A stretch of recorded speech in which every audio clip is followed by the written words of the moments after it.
what happens if you've been in a location where there's a known exposure? We had an exposure at Northwest Community Hospital in Arlington Heights in the middle of January, and we've had this pocket of infection at a daycare in the Palatine area.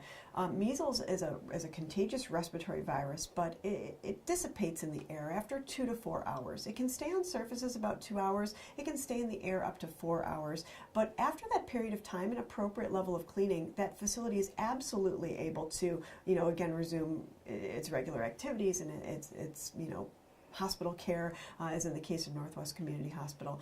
Certainly, if I have a patient that needs to be tested for measles and needs to have their labs drawn, we would do it in an area where we can kind of block off that area for a few hours and then completely reasonably resume care of patients there. So certainly parents at a daycare center that has been appropriately cleaned and had that time for the virus to dissipate can absolutely resume sending their children there safely, especially when their children are vaccinated and up to date on all their shots.